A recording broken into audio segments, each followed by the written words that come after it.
일상에 바쁜 여러분들을 대신해서 지식과 인사이트를 정리해드리는 매일 독서 매일 인사이트입니다. 오늘은 총균쇠 이 책에 대해서 한번 살펴보겠습니다. 이 책은 책 중에 책이라고 할 수 있죠. 출간된 지가 한 20여 년 조금 됐는데 오랜 시절 전에 그런 고전과 같은 그런 정도 수준의 인간에 대한 인류에 대한 인사이트를 주는 놀라운 책이 아닐까 그렇게 생각을 합니다. 그래서 이 책은 두껍지만 반드시 읽어봐야 될 그런 책이라고 강력하게 주장을 합니다. 그 이유에 대해서는 우리가 항상 삶을 살아가면서 언젠가는 맞닥뜨리게 되는 또는 늘상 가지고 있는 그런 의문이죠. 과연 우리는 무엇인가? 우리는 누구인가? 또 다른 인종, 다른 국가 이런 사람들을 봤을 때 저들은 도대체 또 누구인가? 무엇인가? 그런 의문들을 갖게 되죠. 왜 저들은 우리보다 앞서가는가? 왜 저들은 아직까지 뒤떨어져 있는가? 이런 것들이 이제 의문을 품게 되는데 총균세에서 이야기를 해주는 아주 정확한 그 과학을 바탕으로 한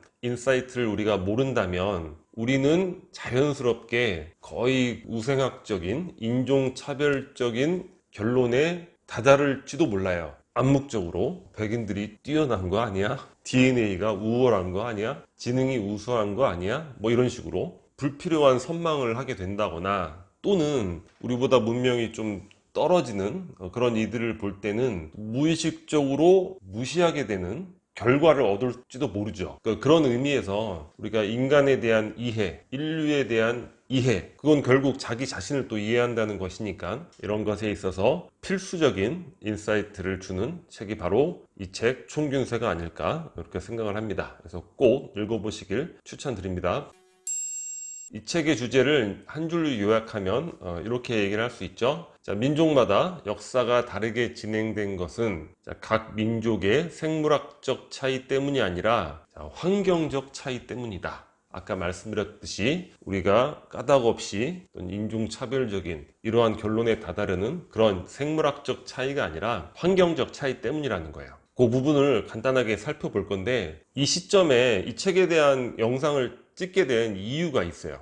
그 이유가 뭐냐면 이 책이 나왔을 당시는 이 책은 어떻게 소개가 됐냐면 백일 우월주의에 대한 신랄한 비판이다 이렇게 많이 이제 소개가 됐는데 지금 이 시점에서 과연 저 내용이 의미가 있을까 그런 생각이 문득 들은 거예요. 예전에는 백인 우월주의, 그런데 지금 코로나균이 전 세계적으로 창궐하고 있잖아요. 이것에 대응하여 자국민을 보호한다거나 어떤 문명 수준을 유지한다거나 이런 관점에서 봤을 때 과연 우리가 아직까지 이 시대를 백일 우월주의라는 그런 관점으로 바라볼 필요도 없고 이제는 자연스럽게 그런 관점에서 바라보지 않게 된 것 같아요. 그런 느낌이 드는 거죠. 그래서 불현듯 이 책이 이제 생각이 나게 됐습니다. 그래서 이 책의 의도는 문명권마다 각 국가마다 민족마다 발전 속도가 계속 역동적으로 변하잖아요. 그런 변화에 맞춰서 이 책의 의도를 바라보는 관점도 자연스럽게 바뀔 것이다. 이런 생각이 들었어요. 그래서 지금은 이 책의 의도를 백인 우월주의에 대한 비판이 아니라 유라시아, 유럽과 아시아, 유라시아 대륙에서 결국 지금 문명의 어떤 선두권은 유럽과 동아시아 지역이잖아요. 이런 유라시아 대륙에서 다른 대륙에 비해 문명이 더 발전하게 된 이유, 이런 관점에서 이제는 이 책의 의도를 바라볼 수 있지 않을까, 그런 아이러니를 좀 느껴보게 됐습니다. 핵심적인 요소만 살펴보면 이런 부분이죠. 인류의 발전은 어째서 각 대륙에서 다른 속도로 진행되었을까? 유라시아. 왜 이 대륙이 더 발전하게 되었을까? 그거는 대륙의 축, 대륙의 그 생김새, 그것에 기인한다는 거예요. 유라시아는 같은 기후대, 같은 위도라고 하는데 같은 기후대가 횡으로 쫙 펼쳐져 있죠. 넓게, 대륙도 커요. 그러니까 농업 문명 이런 것들이 한 곳, 처음에는 이제 메소포타미아 지역, 비옥한 초승달 지대라고 하는 거기서 이제 농업을 시작하게 됐는데 그게 유럽으로 전파가 되는 거죠. 옆으로 같은 기후대니까 전파가 잘 되는 거예요. 동아시아 문명도 마찬가지로 전파가 잘 되는 것이고, 그리고 넓다고 그랬죠.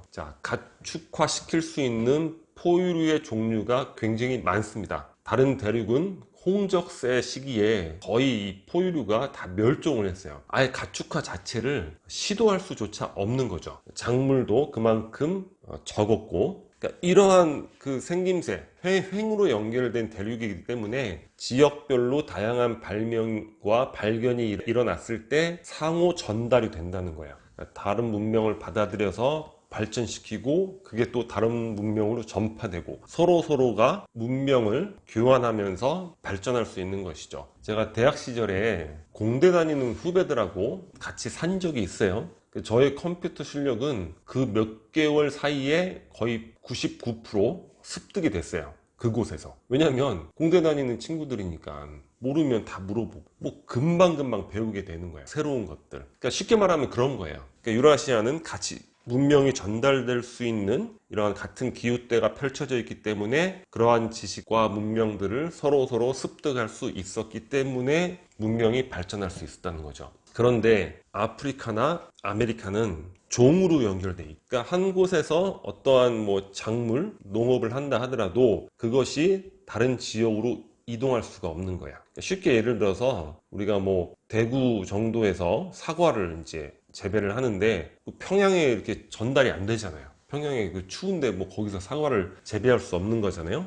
그러니까 종으로는 이게 연결이 안 되는 겁니다. 이러한 대륙의 지리적 형태가 각 지역의 생산력의 절대적 차이를 만들게 되는 거예요. 그러니까 중요한 건 생산력이죠. 문명의 생산력, 이런 것들이 발전의 차이를 만들게 되니까. 그러니까 이 책의 제목, 소재에 해당하는 총균쇠라는 개념은 사실 그다지 중요하진 않아요. 일단 균이라는 거는 균이 없었다 하더라도 어차피 유럽이 아메리카와 비교해서 힘의 우열은 상당히 차이가 많이 있었단 말이죠. 그리고 총과 쇠라는 건 뭡니까? 그거는 생산력의 결과죠. 그러니까 뭐 어떤 이 지구상에 총과 쇠가 어디 숨겨져 있어가지고 그걸 뭐 먼저 발견해가지고 뭐 인류의 어떤 발전을 선도했다거나 앞서 나갔다거나 이런 개념은 아니잖아요. 그래서 소재는 그냥 재밌게 볼 수 있는 뭐 그런 것일 뿐이지 소재 자체는 중요하지 않다.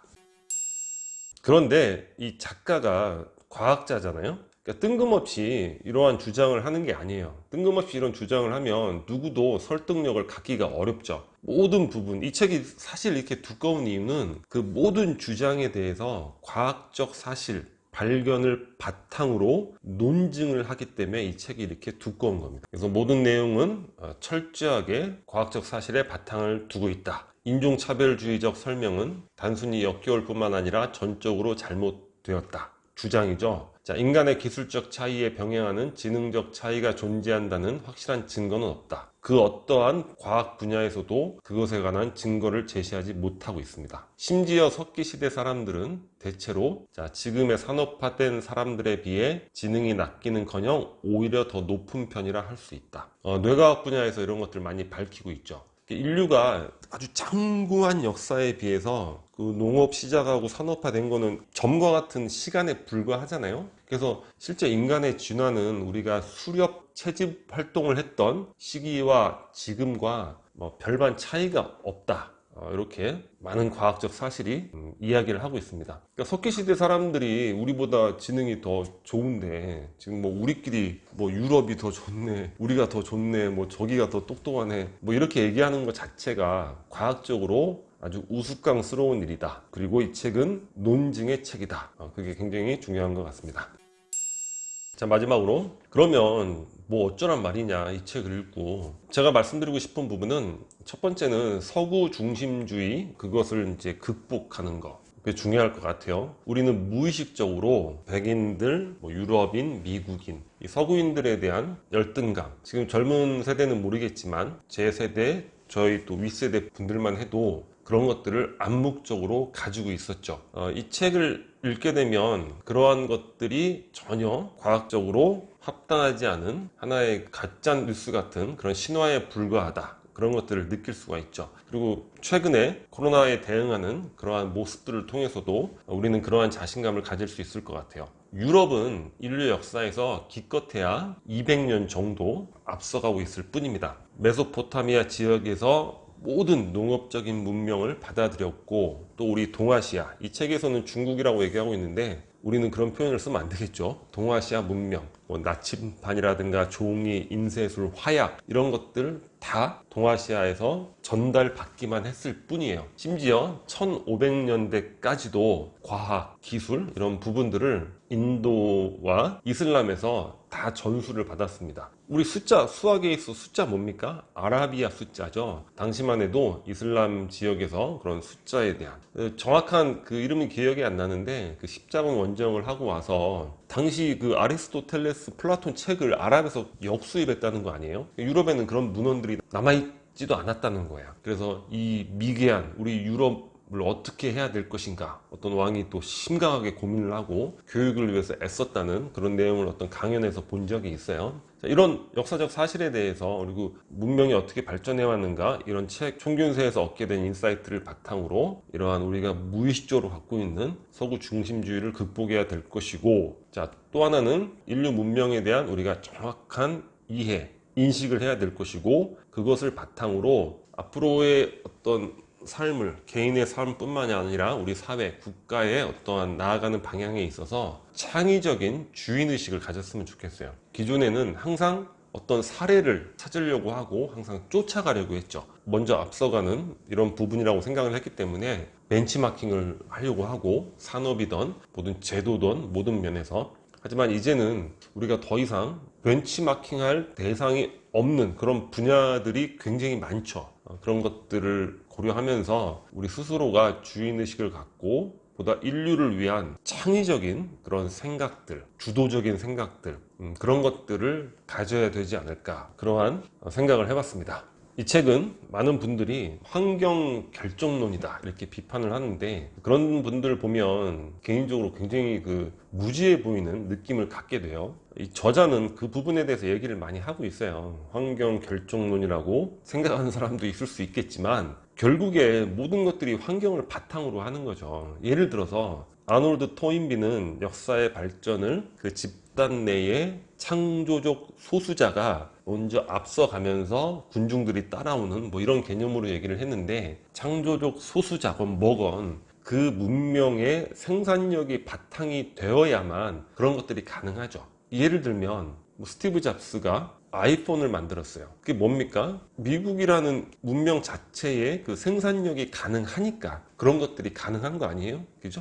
환경은 모든 것에 바탕이 되는 거죠. 그래서 환경 결정론보다는 굳이 개념을 말한다면 저는 환경 바탕론 뭐 이렇게 얘기해 볼 수 있지 않을까 싶고, 환경 결정론이라고 단정적으로 넘어가는 거는 굉장한 그 일반화의 오류이면서 자신이 무지해 보일 수 있는 위험도 갖고 있다. 이렇게 한번 참고로 말씀드려 봅니다. 자, 오늘 총균세 책 중에 책, 가장 놀라운 인사이트를 갖고 있는 책에 대해서 한번 살펴봤습니다. 오늘 영상은 여기서 마치도록 하겠습니다. 여기 캐리커처가 구독 버튼이고요. 구독과 좋아요 많이 부탁드리겠습니다. 감사합니다.